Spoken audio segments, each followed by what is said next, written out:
All right. Hello, everyone. Good morning, still good morning.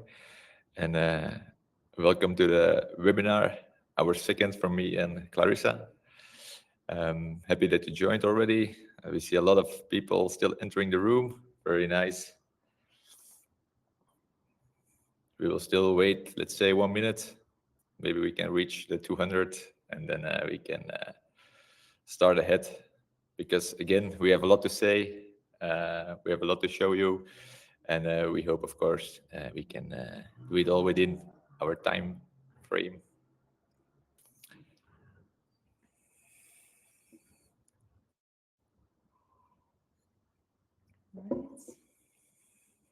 190, so almost the 200s.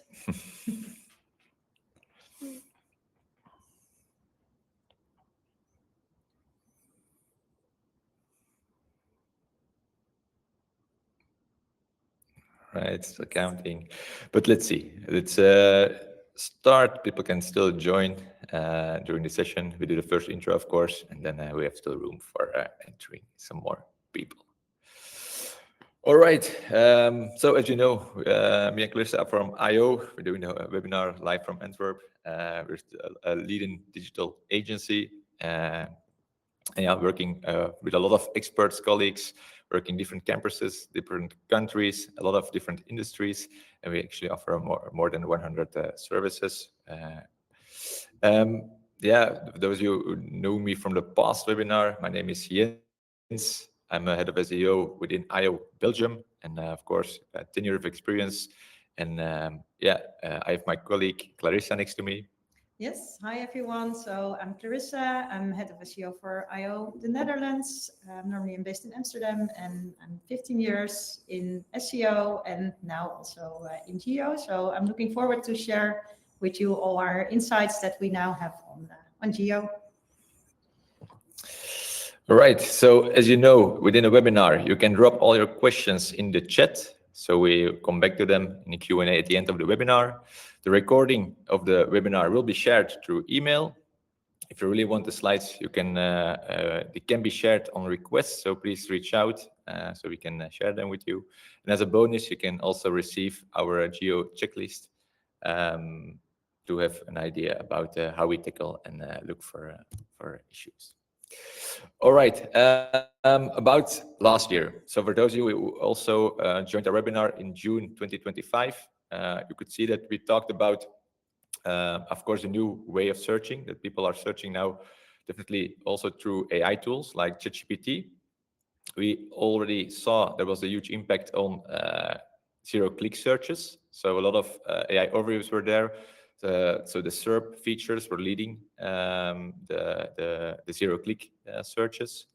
And yeah, it's come all clear that SEO has become more broader than just the traditional search engine, but also now within AI and social search, there are a lot of ways that people can search for information. So our goal today is to move beyond talking about just GEO, and of course to show you what it really takes to actually implement, optimize, and scale for GEO in 2026. How we will do that is actually in 4 different topics. The first one is actually looking back at 2025 and a little bit ahead in 2026 about GEO trends and insights that we have seen and foresee. Then we have a chapter, of course, with some numbers. So 2025, all the year captured all sessions from our more than 1,000 clients, so 1,400 clients, to see how much traffic there actually was and if it had really an impact on organic traffic. Then about tracking, how you should monitor, track for GEO, of course, what you should take into account, what you should pay attention on. Also, some information about that topic. And of course, at the end, we want to really highlight how to tackle GEO in your 2026 marketing plan to go through some stumbling blocks that we discovered last year. And of course, some recommendations you should pay attention on when you want to start optimizing.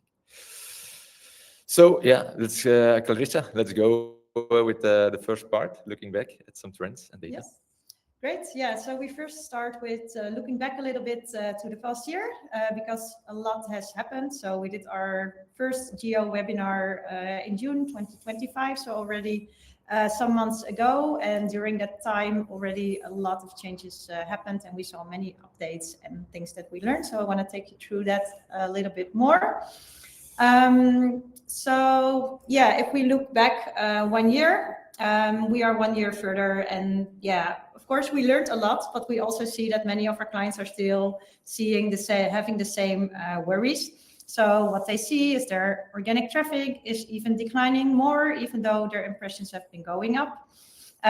Also, what we see and what we also shared in the previous webinar is that people don't use just one channel anymore. So it's not only Google that we need to optimize for, but we need to have like a broader perspective with also AI and other social channels being used much more.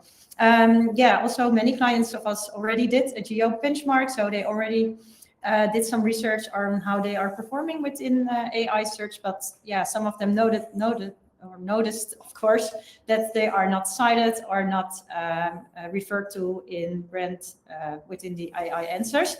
So that gives them some worries. Also, we see many AI tools appearing, but maybe it's still unclear which one to use and which one to trust. And maybe the most important one is that many of the clients also see or notice that implementing GEO may be harder than it seems because they did the first steps, but they are not yet further down the road and really implementing GEO within their SEO strategy. So these are things that we have noticed during the past years. Also, we have, of course, some updates on the data because in the meantime, also during the past year, we see AI usage is really exploding. It's still growing, it's still going up. And here we really see that especially ChatGPT users are really going up worldwide. Also, what is good to know is that we now have a bit more data about like the actual impact of all of these new AI tools such as ChatGPT, Perplexity that are coming up, what the impact is actually on traditional search.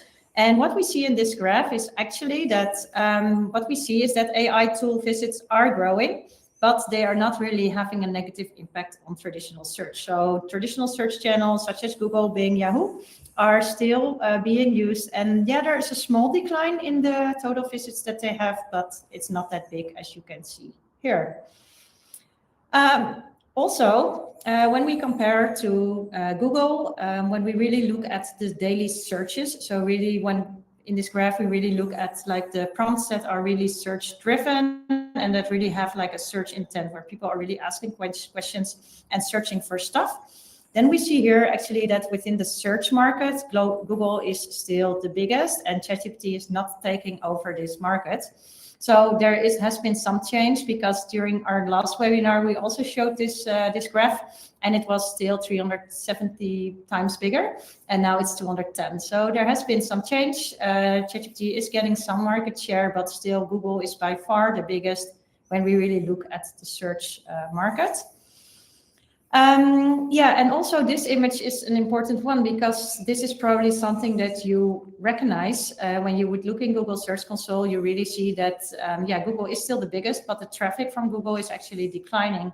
So you see impressions are going up, but the traffic is going down, the clicks are going down. So also the organic visits to your website are going down because of this AI overviews that we are seeing in Google search and the uses of AI mode. So people are still staying a bit more within Google, getting their answer there, and they are clicking a lot less, which giving a decline in organic clicks.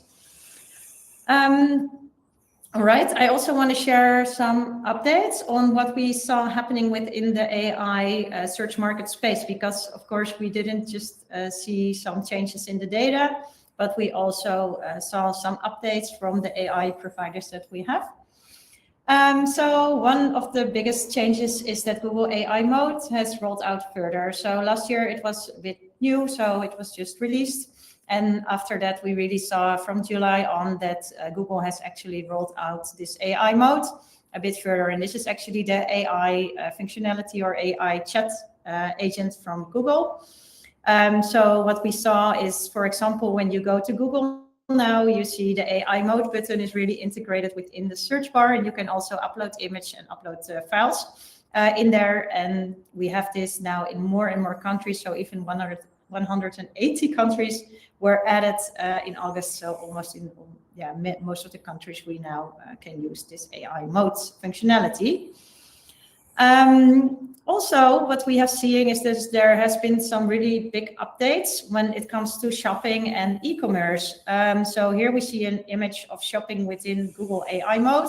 So you really have products in there, and you can buy also directly from Google AI mode with agentic commerce, and the same has happened for ChatGPT. So we are seeing much more shopping functionalities within AI, and we can really directly shop also from the AI chatbot. One other one is also, so not only in e-commerce we see updates, but also when it comes to local search. So we see actually local packs or local panels being integrated in both ChatGPT and Google AI mode as well.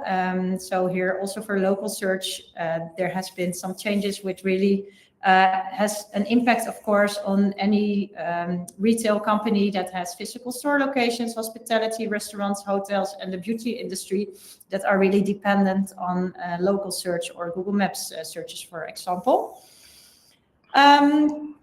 And then the latest news, so it goes on and on, because last week we actually got a new update where we see that ChatGPT actually announced that they are starting with ads. So this is also a huge update, because it's not just organic chat, but they also having ads integrated within ChatGPT, which is really a big change, and we really need to go see what the impact will be of this new ads showing up within ChatGPT. So then we can go to part 2, because these are more generic numbers, and Jens will show us some real data that we have collected within IO. Yes, indeed. Now, again, we want to show you some data. Of course, we serve a lot of clients, and we can analyze from their data to see some evolutions within AI search, of course, and also within the impact on organic traffic. So again, what we did is to do a combination of more than 800 clients for Belgium, and then we combined it with 600 clients from the Netherlands, which actually give us some nice insights. So as you remember, last year in June, we were able to show you the data from the first 6 months of the year 2025. Here we can see the full year. So actually what we kind of expected, maybe the first surprise was a little bit in the summer. There was no increase for a couple of months. So it was kind of stable, the situation, seeing the amount of AI traffic. But then after the summer, starting from the month of September, we could still again see the increase in LLM traffic, going up in September, going up in October, and eventually also a quite high number in November. Small decline in December, of course, to do with the holidays. But yeah, we see this the evolution of LLM traffic going up. But again, if we check it next to organic traffic, there's still a huge difference. Again, we can collect a lot of sessions. It goes to up to 30 million sessions a month. Compared to LLM traffic, it's a really low ratio. So if you took the ratio between LLM traffic and organic traffic, actually it is still within 1% of ratio. So again, it still went up. So in May, it was around 0.45. In November, it was the highest rate, actually 0.64. Still not that high, but the trend is really that it's going up. Every month, there was a bit of percentage going within the previous month. So that not that much big numbers, but the trend is really that it keeps on increasing. And of course, that's interesting to follow on. If we take a look at the source of LLM traffic, by far ChatGPT was leading the race. So again, all the sessions that we capture, 85% of them were coming from ChatGPT, followed by Gemini and Perplexity, then followed by Copilot, and Edge was quite limited. So the big provider of LLM traffic for all our clients was really ChatGPT. But then most interesting actually was the impact on organic traffic. we compared the data from 2024 next to 2025. And actually, we could see, although we do a lot of SEO for those clients, the trend was really going down. So every month we see less organic traffic coming from the traditional search engines than the year before. So the trend was really every month less organic clicks, which is automatically also to do with the impact on AI search.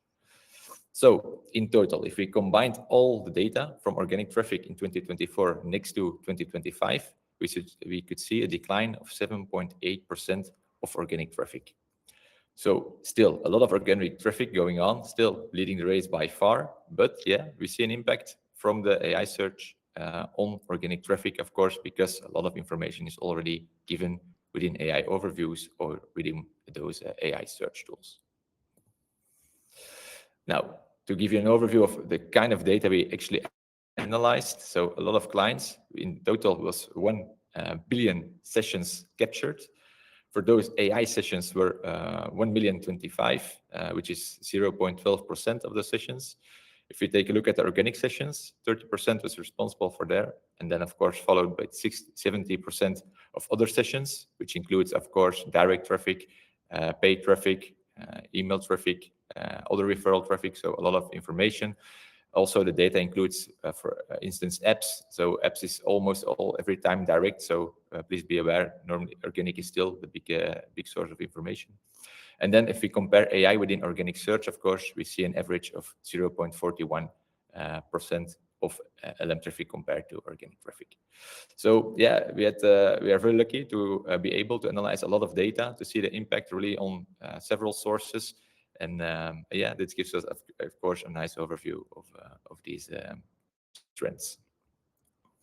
So in this chapter, we took a look at the data, referral traffic, and is it the most important? Actually, we don't believe it's the most important. Receiving clicks from AI search, of course, is very nice, but there is much more actually to win in being there in AI search than still looking at clicks only. Now, also within the crawl behavior. If you remember from last year, actually early 2025, when we take a look at all the crawlers within AI search, we saw actually only one being in the logs, and it was actually the one from Perplexity. Perplexity, the AI search platform that always uses real-time data, always goes to the net to find information and to feed their database. Actually, that was the one we could see. Now, when we take a look at recent data, it's actually very interesting because a lot of changed in there. So it's a combination of the user agent, real-time data. It actually goes on the internet when someone asks a query, for instance, in an AI search platform like ChatGPT or Perplexity. And then, of course, we see a lot of going on there. Some cases that we could see, for instance, a community platform with some events on it, with some content on it, of course. We saw actually that Cloudbot was very active. So the Cloudbot was actually feeding their database with information from the website. It used many events to gather that information. And that was followed by ChatGPT bot with a combination of the user data, but also their trainings, they bot to feed their trainings data, so the database. And then, yeah, it's a little bit, we see more than 5-6 different logs going in. Most interesting in this case was Cloudbot being the most active in this case. When we search for a platform from a car supplier, then of course ChatGPT was the most active one. If you can see it, it's the user one. So really meant for people asking something in ChatGPT and ChatGPT going on the internet to find resources of information to be able to provide an answer. And then of course followed by Perplexity bot and Anthropic. So in this case, the users were very active, that they want to see some updated information. And it's really spectacular within a platform that provides legal information, legal communication. We could see that actually ChatGPT user provided almost 200 events within an amount of time. Let me also highlight this, within 2 weeks of data, that we could see the second place with a lot of sessions, that they want real-time information and going their searches doing on their own through their logs. So again, very interesting to see the change of behavior from those logs. So where they first looked at Googlebot, Bingbot to provide the information. They now go more and more looking for their self and going for the logs in their own data. But yeah, during the year, now very interesting is that we learned some assumptions. We heard from our clients. We also saw on the internet, and that's of course that we want to come back on some of them in this case. Yes, so I will share the first one.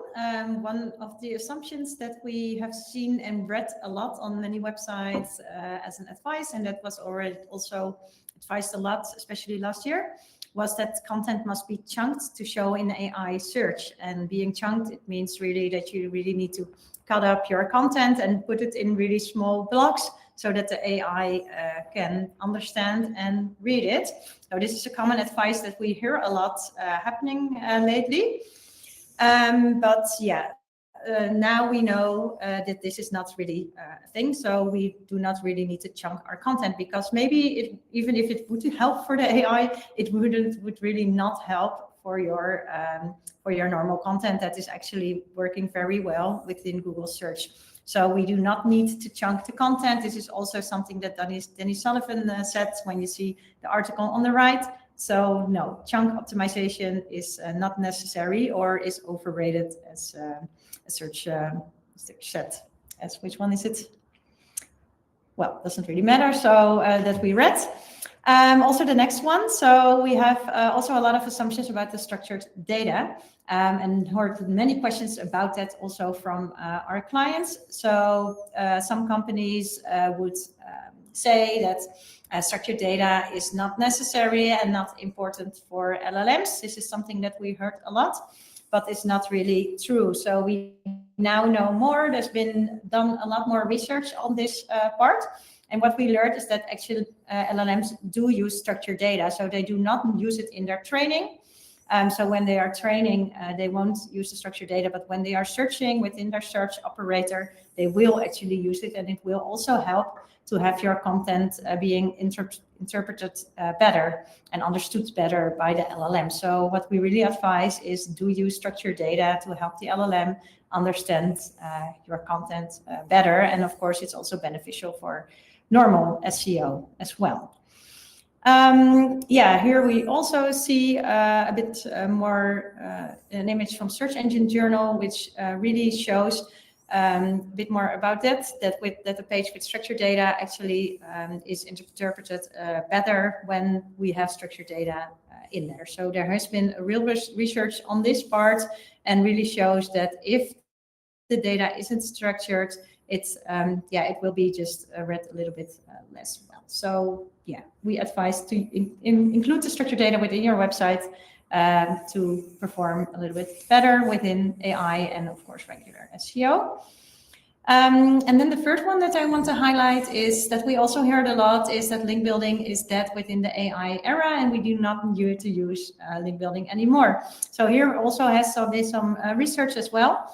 That there is actually a correlation between backlink metrics and AI visibility, which is also logical because, of course, also the AI is using actually regular search engines on the backside, which are also working, of course, on a backlinking system. So it's not necessary advised to really stop with link building or, of course, digital PR, because we have seen that PR and having an authority online really can help with also showing up in AI search. But of course, you really need to do it in the right way.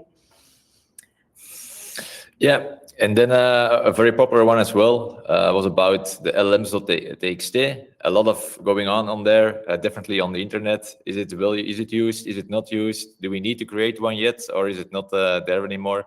Of course, there is difference within, let's say, US and Europe. There is definitely some difference in there. How we look at it for now, definitely in Europe, there's no focus yet needed. So again, we see very less traffic visits going on LLMs.txt. So we don't expect that to be important in the early 2026, but it still can come later this year. What you can do already is to prepare. What we do is, for instance, we do some tests that we can provide already let's say, example of a LLMs.txt that can really explain information about your company, your products, what you really think that is important. And it's kind of a first impression how a machine, how AI understands your website, understands your content, and understands your vision and your company.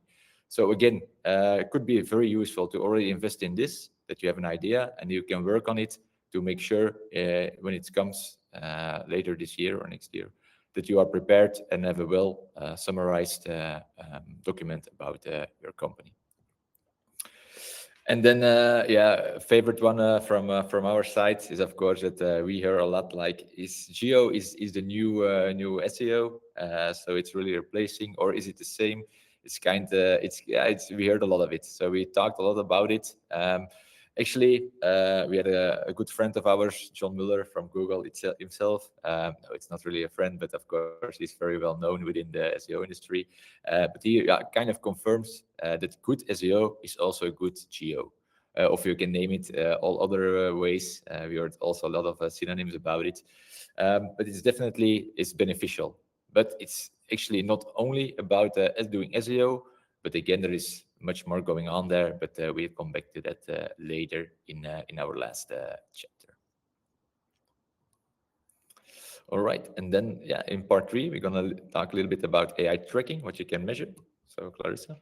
Yes, I want to tell you a bit more about the tracking, because of course there's also been a lot of talk about this, like which data do we need. And what we've noticed is that traditional KPIs are no longer sufficient in a world of zero-click answers, because we get less traffic to the website. So not only tracking your traffic or website traffic is really not enough, because you also want to track or know more about your visibility within AI answers, so within AI overviews, ChatGPT, and all other channels where your brand is actually showing up, because people are actually making their choice a lot later. They are already doing research, and later they click. So only tracking the clicks is really not enough anymore to really get the right insights.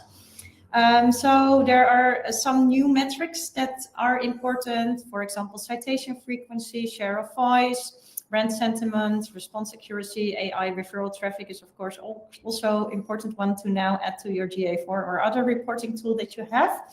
And of course, branded search lift, which is also one that is important, because we really want to see an impact on our brand, the brand awareness of the searcher, which they will get from seeing you being mentioned within the AI tools. So we have some new metrics that we really need to start tracking. And the reason is, of course, when we really talk about GEO and AI visibility, you really need to know where you are before you start optimizing, because otherwise you don't know what you are really optimizing for. So I want to take you through some tools. What I already said in the beginning, there are a lot of tools being released. So here are just a few examples of AI tracking tools that we see currently. So there's a huge growth in this. And this also makes it hard, of course, to choose which one you should use. But also in IO, we have developed our own AI tracker, because, we can also combine all the data and really get some really good insights for our clients, which actually give the same insights as many of the tools are showing. So I want to take you through it a little bit what it does. So we have one side, which is our own LLM tracker, and there we integrate all the data from many LLMs. So we have ChatGPT, Gemini, Cloud, but even more connected to it. And also here we can track actually the AI visibility. We can also integrate some Google SERP data, AI overviews, stuff like that. So we can really get some good AI visibility insights that are relevant for the client. So because you really need to know if and how often your brand is mentioned, right? You want to know if someone is searching for a specific prompt or question within ChatGPT or Google, where we now have the AI overview showing up. You want to know if your brand is actually mentioned there, because if you're not, then the client or the customer, they won't see your brand, and they probably also won't go to your website later on, because you're missing out there. So what you actually want to see within your data is, for example, the share of voice, which is now an important metric to see if your brand or your competitors are showing up more often for these AI within all of these AI answers. So this is a new KPI that is also important to track nowadays. And another one is also knowing which domains and pages are actually cited within these AI tools, because this gives you some information about which pages on your website are used as a source, but also which external websites are used as a source for generating these answers. So this will give you some information if you should make sure that your website or your brand is also mentioned on these websites, or maybe you should do some PR or creating content to make sure that comparable content is available for the AI, and they will actually mention you within the answers. So this is also something that you want to see in your tool. So our Bonsai tool also tracks, monitors this. So you will see the top-sided domains per prompt or all combined, and also the top-sided pages that we see in the data. So these are some insights that you really want to have, especially when you start working on GEO, of course. And then finally, also the brand sentiment and response accuracy can be important. So, for many companies also having a positive sentiment about their brand is important, but it's also important, and if people are actually asking questions about your brand, that the AI will give a concise and accurate answer, so that it won't be using like outdated content to generate an answer which is incorrect. So this is also something that you want to check, so that you won't get angry customers or misinformed customers that get like wrong answers within the AI. So yeah. This is also something that we have included in our tool. Some other important insights are, for example, Wikipedia, Reddit, YouTube cited URLs on different platforms, because we see that AI uses them a lot as a source. So it's also really good for you to be on there and being mentioned there, or being recommended there as a brand. What we see is that using buyer personas within your tracking is really useful, because of course, whoever searches, AI will give a different answer to someone with a family, or maybe someone who is single and does a lot of sports. Of course, the AI will recommend really different shoes to every persona, for example. So also using personas is really useful, and monitoring the query fanouts, which are actually the queries that the AI is using to search for answers within Google, Bing, for example, mainly Google. So also these queries behind the answer, the query fanouts, are really useful to be aware about, so you can optimize for them as well. So I'll give it to you. Yeah, and then of course, Clarissa mentioned all about the prompts. Of course, we go from an evolution going to track from keywords, where we used to track, let's say, 50 or 100 keywords on a weekly basis. We're now shifting to prompts, and prompting is actually trying to find out how your audience search for a product or a service that you can offer. So it's actually a quite intensive exercise to find and determine the right prompts to retrieve actually those reliable insights. So some ideas how we do it actually is like a combination with, let's say, Google. People also ask data that can be combined with other data sources of information. So again, we can combine it with some keyword research data still. The keywords volumes are still important to have an idea about how people can look for information or products. We can combine some Google Search Console data, or even other customer service data based on the kind of emails a chatbot is receiving, an internal search database actually could all be useful to determine which prompts are being the most accurate. Because again, you can get up to 100 prompts, but you can also go for 1,000 prompts. It's very hard to decide which are the most relevant. An extra thing actually we also offer is about to perform a real human research to actually map out the conversation that a user could have with an AI search tool. That's actually something we do in our UX Insights Lab, that we trigger and have a conversation with the user, for instance, that they could look for products, in this case, to buy new sneakers, that we could see which are, let's say, not in conversation, possible next steps in the conversation, but that you can really highlight and discuss with that person in particular how they are searching. So again, in conversation, you can find out which is the next question the person could have, and which is the follow-up question, and so on. So we can work out the ideal set of prompts to determine every intent a possible customer has, and a certain idea of a certain way that people can actually search. So, and that brings us actually to the last part, is about our strategy that we foresee within 2076.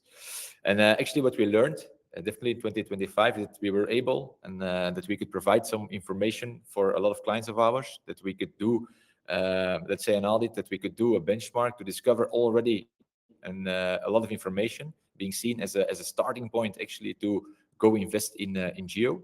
That's actually the phase that we describe as a technical GEO readiness and a GEO benchmark, that we could see and could provide the steps of the situation where you are currently in as a brand. But the next step, of course, is actually the most important. And that's something we see, that most of the time, some actions can be done, but not on a consistent basis. And of course, that defines the long-term GEO strategy that's really important to tackle. Right, Clarissa? Yep. Yeah, so what we see, like many of our clients already did a technical check and did a GEO benchmark, and they have this data, but they're really struggling really to make GEO part of their SEO or findability strategy. So it should really be integrated within the current SEO strategy, or if you don't have it, make sure you start with it. So a lot of people, clients, brands are struggling to make the next step. And we see that this in many different markets. So we actually did it like for publishers. We have like car dealers or car brands that are working on it. Also in finance, like many finance brands, they did the benchmark. But yeah, they don't really make the next steps. Also education, universities, many brands and type of brands where we actually see this happening. So I will tell you a bit more on how to make sure that you also really make the next step and go, not only do a benchmark and have your first insights, but really make sure that you start optimizing and integrate it within your complete SEO strategy. So it's really important to understand that the search journey, because of all of this AI that we have seen coming up the past year, that the search journey has become much broader, and it's also changed. So before, people would really go to Google search, find your website within the blue links, and then already directly click to a blog on your website. And that has really changed. So we see people using more channels besides each other. So they use not only Google and go to your website, but they also go in AI mode. They look at AI overview within Google and then stay there a bit longer and don't click. They also go to TikTok search and watch some TikTok videos. They go to YouTube, Amazon. Well, so it's a lot more different channels, and also takes a lot longer before they click. So the discovery phase has actually become longer and different. So that's really important to understand. And also GEO is, of course, really integrated within this with all the AI channels that we see here. So people start with, so for example, right? So if you want to buy the sneakers that we Jens already talked about, people will go to Google, do a Google search, get an AI overview, but they will stay here and not click and just already get the answer here to get some inspiration about sneaker trends. And then after that, they may go to AI mode, or maybe go to ChatGPT and really have a longer conversation to get some advice, like which shoes or which sneakers are actually the best for them specifically, for them as a persona. So they get some information there. And then maybe they also could watch a product review in YouTube, because ChatGPT may cite a YouTube video to them. They may go to TikTok to watch a product review there, or maybe search in YouTube by themselves to watch some videos. So you see, there's a lot more channels that people are using before they finally go to your website. So the click really is happening a lot later, and the click only happens actually to complete the action. So maybe to buy or to fill out a form or contact your company. So when they are on that point and they know what they want to buy, only then they will visit your website. So that's a lot later, and they will stay within the AI a lot longer. So this is really important to understand. So what you should actually do is make sure that you optimize for discovery across the full customer journey, because you want your brand to be mentioned within all of these phases. Of course, if you are lacking on one, then maybe you will lose out, right? And the customer will not choose for your brand. So what we call it is actually 360 SEO. So of course, GEO should be part of this with AI search, but also social search or any channel that is actually in the customer journey of your own of your customer. So you want to be visible within the whole customer journey and within the whole discovery phase. Yeah, so that's what we want you to remember. Then we can go to the recap, which Jens will provide. Yeah. So, right. So a lot of insights, trends, a lot of data, a lot of recommendations, a lot of stumbling blocks that we already went through. But let's summarize this a little bit to make sure you got the right key learnings in the right way. So what we actually see is there is still a huge gap between how you want to be seen as a brand and how clients actually see you. Not only the clients, but definitely also machines like AI search, like AI bots. So actually what we could see is like a difference between a human journey, how they go through the search, let's say journey to what Clarissa just explained, but there's also an agent journey, because they also need to see the right way what kind of products, when they can use you as a source of information or a sort of a product provider to make sure it's combined and at the same point. So the human journey is actually considering becoming more relevant, and actually for the agent journey, it's about building more interpretability. Sorry. So it's really about closing that gap. And when you are able to close that gap, actually that's the point that you can drive business growth, because then you can see AI search can show the information the correct way, and you are there in the search journey your visitor is having. So don't obsess about whether it's SEO or it is GEO. So that's just a small detail. Focus really on how your actual audience discovers, evaluates, and engages with your brand. That's actually the key message. So to do some real next steps is about continue to do good SEO. If you're doing this already, you are on the right track, and keep on doing this. You should optimize for technical aspects, because bots from AI search are looking at your website, are looking at your information. Then it's about content. Focus on the content you provide, in which kind of structure, which kind of environment you provide the content on several ways. So not really by chunking your content, but really about providing in the right way with some Q&As, for instance, or very clear and logical information. Then it's about build the authority online. So again, when you want to be there in an AI search environment, you need to be there not only with your website, but also on other websites, on other platforms. Is it a review? Is it like a Reddit? Is it YouTube? It can be whatever platform there is to find some information about companies. And then about the content, structure it the right way. So it's clear, logical, built, and you see you are an expert. Definitely take a look at the EAT principles, experience, expertise, awareness, and trustworthiness is definitely something you should pay attention on. And when you do all these kind of things and you keep on investing it on a long-term strategy, then of course it's important to monitor and adapt when you see some changes, insights, using a GEO tool, an AI tracking tool, to see if there is some changes, evolvement, or you are doing a great job. Maybe to also kind of describe what we also see is in a common situation, we see companies starting with some brand and communication teams ideas, then it's go to a creative, then it's go into a social campaign, and at the last phase, it's about, hey, can you also SEO this to be sure we are indexed quite well? What you should actually do is kind of change it, reverse it into starting with an idea, how you can be very clear about what you do on an SEO GEO purpose, about the content, about the idea, the placement you want to work with. Then, of course, it's about branding communication. Then it's about creative, and then, of course, you can also do some social campaigning about it. So make sure definitely you start with doing it in the right way and not in reverse. So again, focus on the 360 story about not only focusing on traditional search, not only on AI search and GEO, but definitely looking at the full customer journey about placements where people can find you, can find your information. That's actually the most important.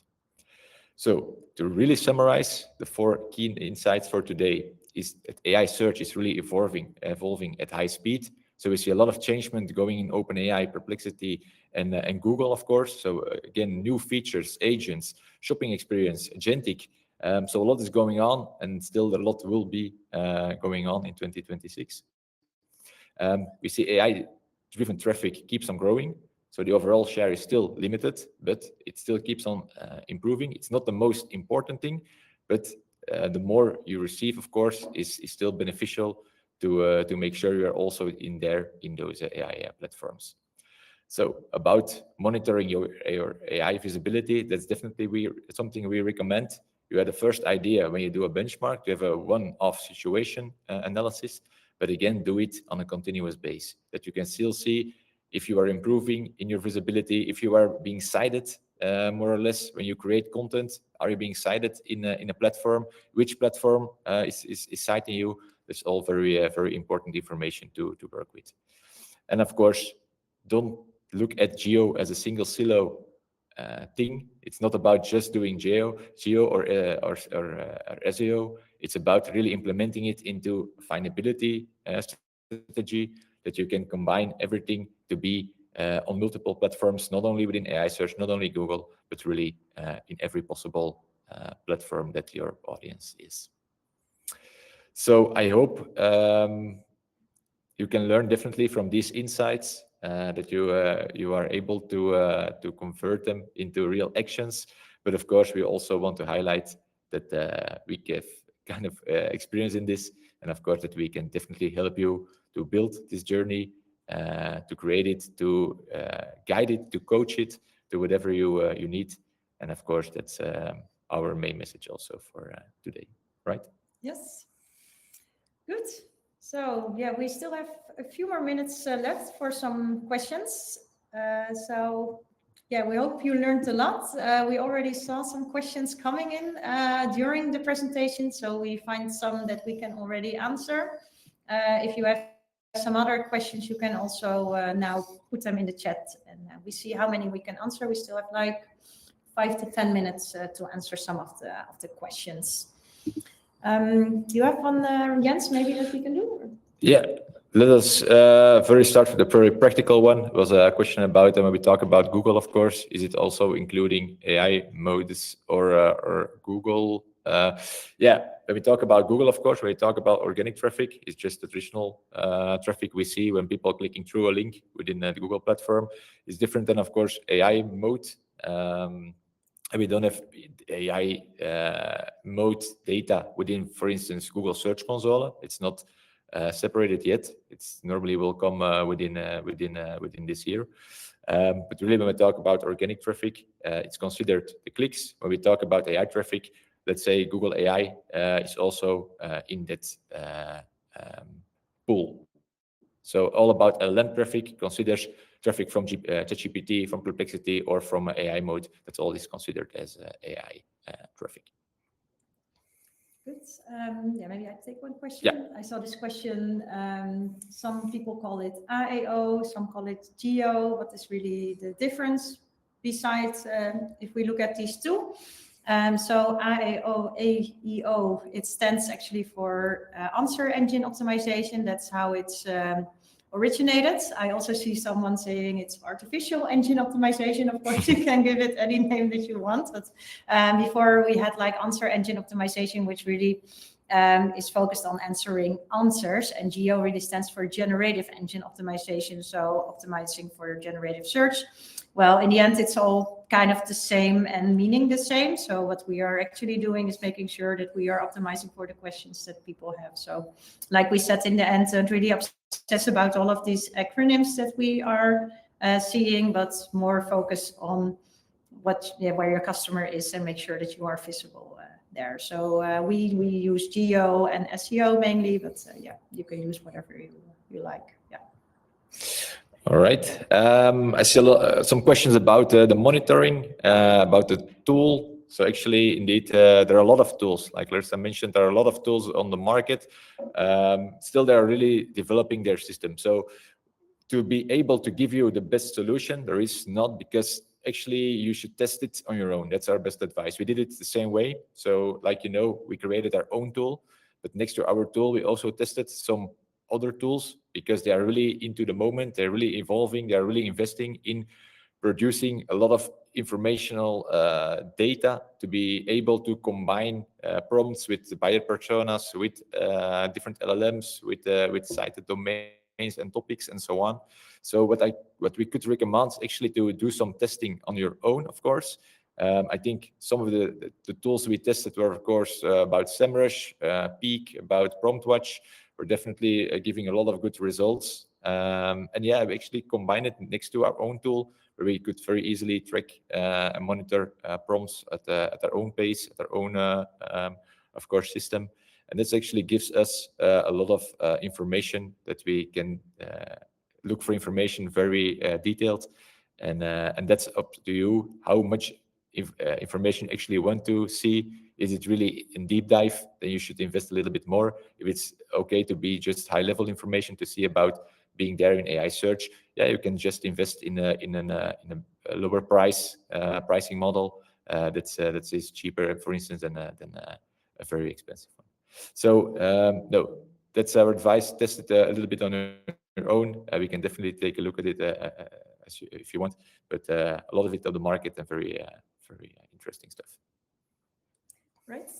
So another nice question, which is more about Reddit that we talked about, right? That Reddit is a really important one, especially for AI. Reddit is really using, or AI is really using Reddit as a source, especially ChatGPT. You also have a contract with them to using this data to give the correct answers. And actually the question was, Reddit seems more and more important. Do you have any tips how to influence your brand's presence on Reddit?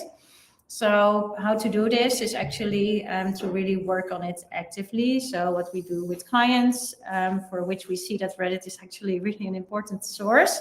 There you can make sure that you are active on Reddit as a brand and really answer questions that people are having there about the topic that you are the expert in. So be helpful, not spammy, don't promote your brand, but really answer the questions and help the people with their questions, and really being active on Reddit to answer the questions. And in this way, you can also make sure that your brand is more recommended and being the answer there. Yeah. Also, yeah, it's an interesting one. Maybe I come back to the thing about the tracking. I see a question about using all those tools is quite expensive. So definitely, so do not do that for sure. Choose just one that is giving you the information you really want to see. So you can, again, go very deeply, but you can also do it high level. That's actually decides which tool. So just one is just fine. And then a very nice follow-up question is about tracking prompts remains somewhat a gamble. You can make an educated guess based on people also ask and search volumes, but how do you account for all the personalization? Yeah, very interesting question, because that's always the thing we also need to see. It's dependingly on which niche, which content, which kind of website you have. Because again, you can go up for, let's say, track 50 prompts, but you can definitely go up to tracking 1,000 prompts. And if you still track 1,000 prompts, it's still possible that you don't capture every possible intent, every possible user that your user is having. So that's definitely something we work on. That's definitely something we invest, and we definitely also tell us that it's not a full, complete analysis. It's always doing a best practice about discovering the customer journey, about discovering buyer personas, to make sure you kind of have a good idea. It's not 100% science, but it definitely gives us a good idea about the situation with your brand. Right, so I see many, many more questions coming in. So 56 more messages already popping up. But yeah, I see also maybe one thing to clarify, I still see a lot of questions about the slides in the presentation, which we already shared in the beginning of the presentation, but we will share, of course, afterwards a recording of the presentation so you can actually see it. And if you want the slides, just send us an email, because that one is on request, but we can certainly share it with you, of course. So then that's clear for everyone. Also, yeah, maybe I take one more question and then you one more, because we have like 4 minutes left. Yeah, I saw here one more question, like about also about the tracking and the prompts. That tracking the prompts really seems to be like a gamble. And yeah, you can make an educated guess with people also ask and search volume, but yeah, how do you account for all the personalization that is happening within the LLMs? So yeah, like we said, of course, it is still a bit of a black box because we don't have any data from ChatGPT or even AI modes, right? They don't give us the data what people are searching. There's no search volume data, nothing of that. So for the one with the persona, yeah, we use personas to really have a bit more insight on the different answers that you will get for the different type of buyer personas that you have for your client. And also, of course, what we mentioned is really do some real human, if you really want to have these insights now already, because maybe it may get into ChatGPT at some point, but we're not sure. Of course, we don't know that. Maybe now with the ads, we could get some more data. But if you really want to know how people are using, then we recommend to do the real human research and really get some people in a room and have them chat with ChatGPT and get some insights to know like what kind of prompts and how they are actually doing a conversation. So then you will have a bit more data on that, and that's what we can do for now. Yeah. So maybe Jens, you take one more for final. No, that's perfect. So I see an interesting question about the top recommendations for GEO for Wikipedia of other landing pages. I think, like we said, we did a lot of benchmarks, almost, definitely a lot, but are very popular cited domains, like Clarissa also showed in a slide, was about Reddit, about Wikipedia, about YouTube. Those three are really being there quite always in top 10 cited pages. Which also is very popular is comparison websites, so very neutral platforms that compare brand A with brand C or B. That's also doing well. And again, we see a lot of authoritative websites, websites that really definitely governmental of that are really investing in the authority level, being there as well in the cited domains. So when you want to invest in being cited, again, it's not let's say that's easy. It's not something you can fix within a week, within a short term of time. But you can definitely take a look at the cited domains to see which are important and to see how you can, I will not say cooperate, but to interact with them, to be there also in their simulation, in their comparison. That is definitely also interesting to monitor on and to make sure that you can be there as a mention instead of the site domain. Great. So I think we're at the end. Yeah, only 1 minute left. Good for you guys to know. So we weren't able to answer all of the questions because there are a lot. But we will, of course, answer them like we did last time, so on our blog. So make sure that you are signed up to our newsletter and you get an email with the blog and all the answers to all the questions in there. So this will be shared with you. Yes. No, and thank you again for joining our webinar. We really enjoyed the amount of people being in there. So definitely reach out if you have any further question you want to discuss next steps. We're more than happy to help you. And we would say enjoy your lunch, and we see each other in later. All right. Thanks, everyone. Bye. Bye-bye.